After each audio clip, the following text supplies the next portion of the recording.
Musim akan selalu berganti, kasih Tuhan tetap abadi.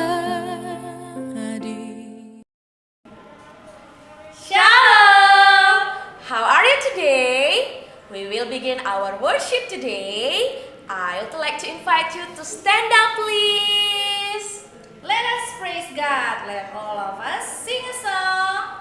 My God is so big.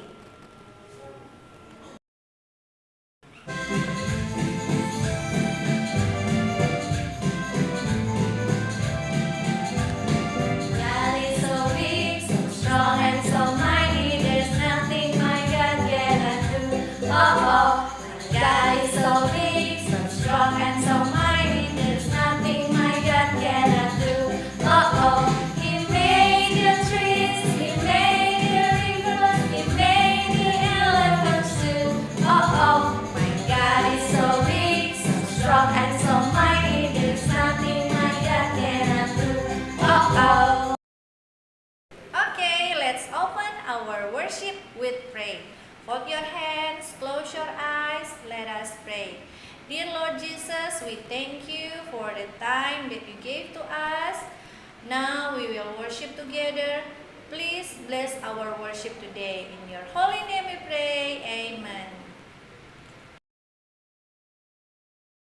Okay, it's time for us to give our offerings. You can give your offerings by scanning the barcode, and your teacher already sent the barcode in your WhatsApp group. While you're giving your offering, let us sing together. I've got peace like a river.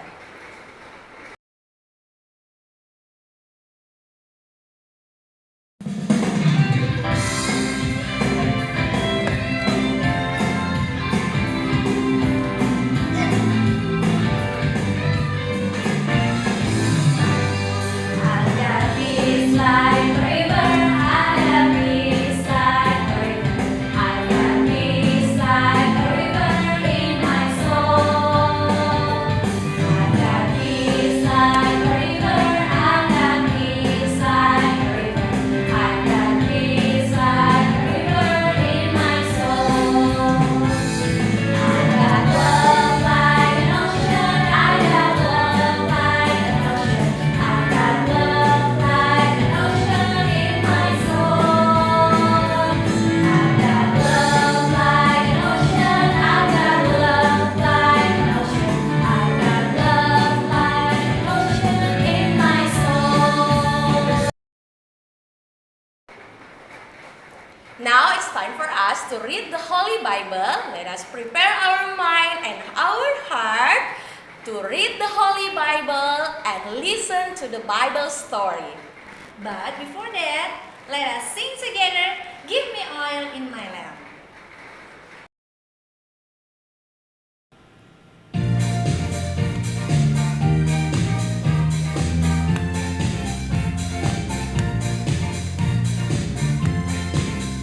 Give me oil in my lamp, give me burning.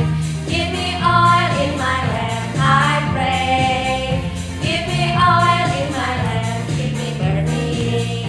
Give me burning till the break of day.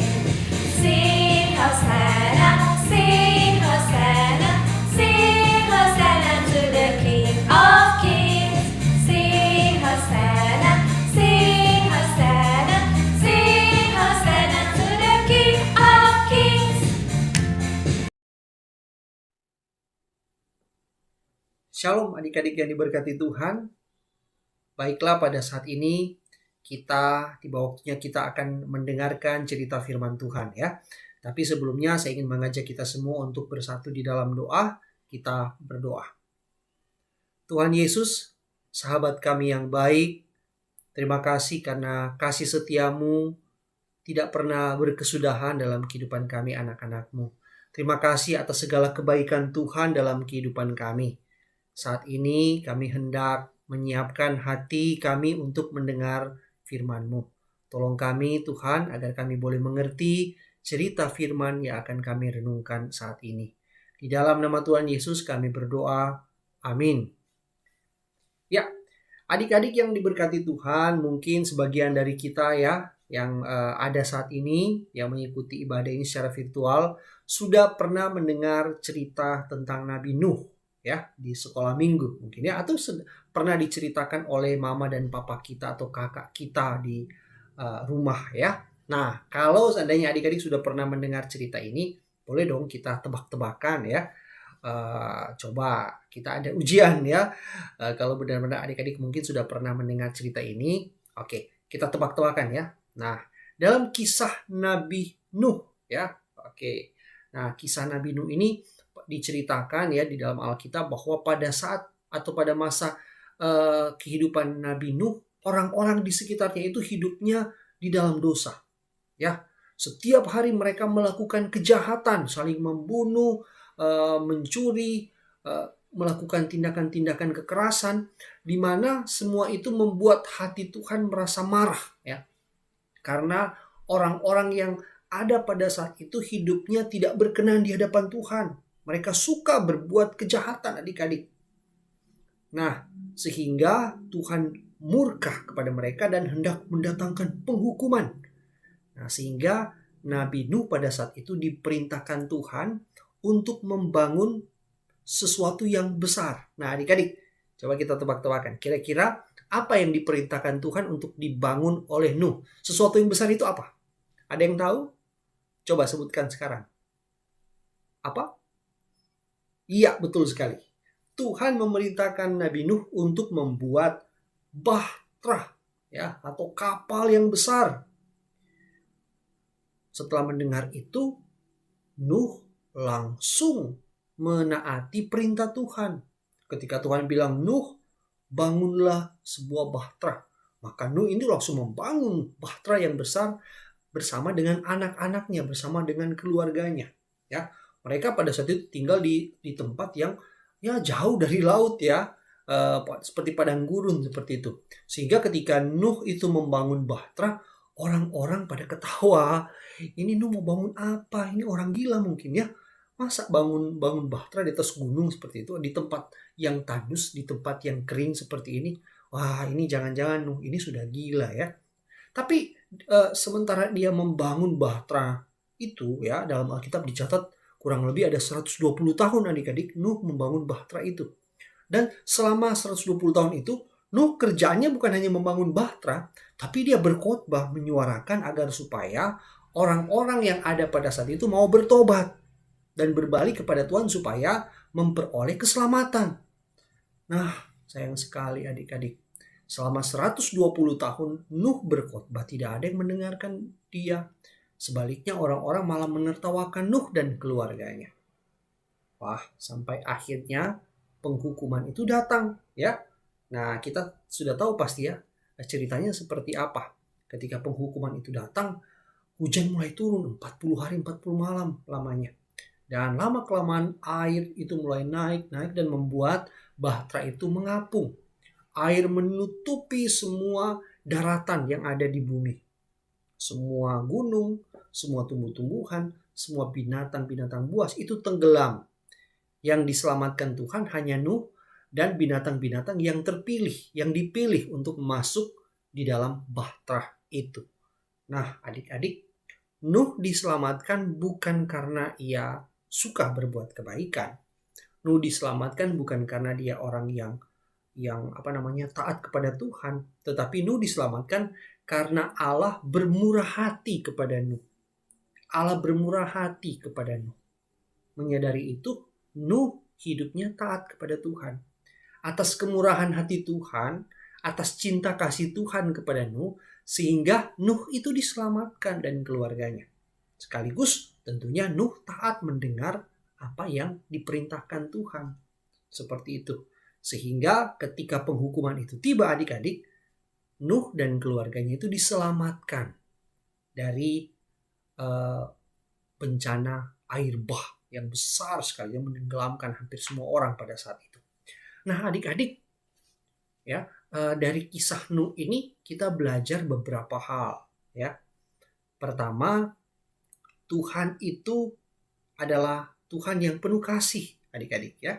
Dia begitu mengasihi kita Sehingga kita yang dikasihinya, ya, Tuhan tidak ingin membinasakan kita. Seperti itu. Tuhan begitu mengasihi kita sehingga ia memberikan anaknya yang tunggal, yaitu Yesus Kristus, berkorban di kayu salib agar supaya kita anak-anaknya itu diselamatkan dari dosa yang mendatangkan kematian. Wah, adik-adik ya, itu mengerikan sekali ya.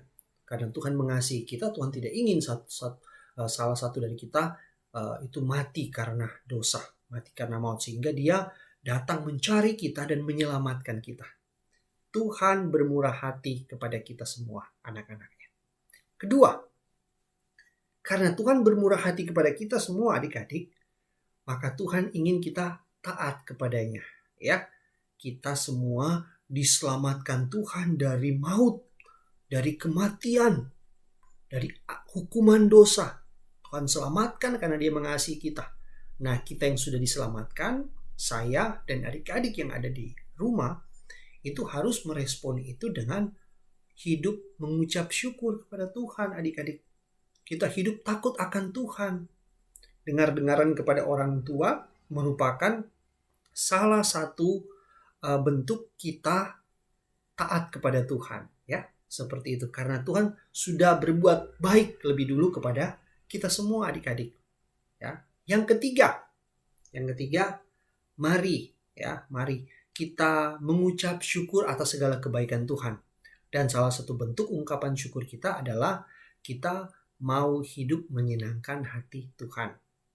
Ya, selain kita taat kepada Tuhan, mari juga kita hidupnya itu harus berbagi dengan sesama kita, berbagi kasih, berbagi kepedulian dengan sesama kita. Karena kita sudah lebih dulu mendapatkan kebaikan dari Tuhan, maka kita bagi kebaikan-kebaikan itu kepada orang-orang lain sebagai bentuk ungkapan syukur kita.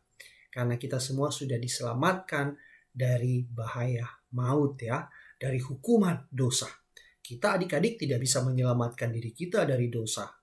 Hukuman dosa itu tidak mampu dilepaskan oleh kita sendiri. Kita butuh Tuhan yang datang menjadi manusia untuk menyelamatkan kita. Itu yang kita perlu pelajari dari Nabi Nuh. Kiranya firman Tuhan yang kita renungkan saat ini boleh menolong kita semua, adik-adik, ya, untuk hidup taat kepada Tuhan, senantiasa mengucap syukur atas segala kebaikan-kebaikan Tuhan. Karena apa yang Tuhan buat dalam kehidupan kita itu baik adanya. Bersyukurlah kita punya keluarga, ya. Bersyukurlah kita punya mama dan papa. Bersyukurlah karena sampai saat ini kita masih boleh punya waktu untuk mendengar cerita firman Tuhan, ya. Bersyukurlah karena kita masih menikmati kasih setia Tuhan. Semoga ini boleh memberkati kita semua. Tuhan Yesus memberkati. Amin. Mari kita satu di dalam doa, kita berdoa.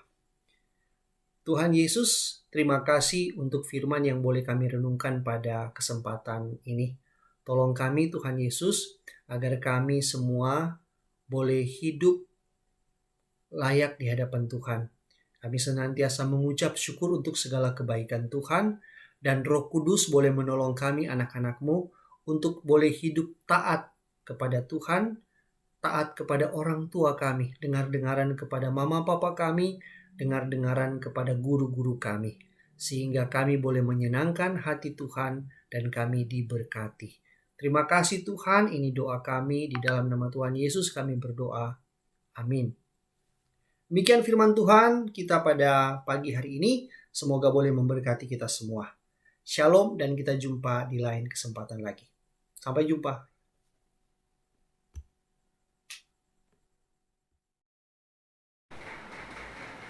Well, we are going to end up our worship today. I invite you, all of you, to stand up please. And let us sing together every move I make.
Lord Jesus, thank you for your blessing. Now we have done our worship and we're going to do the next activity. Please bless and guide us. In the name of Lord Jesus we pray. Amen. Alright, we have done our worship this morning. Thank you for joining the worship. See you next week. God bless you all.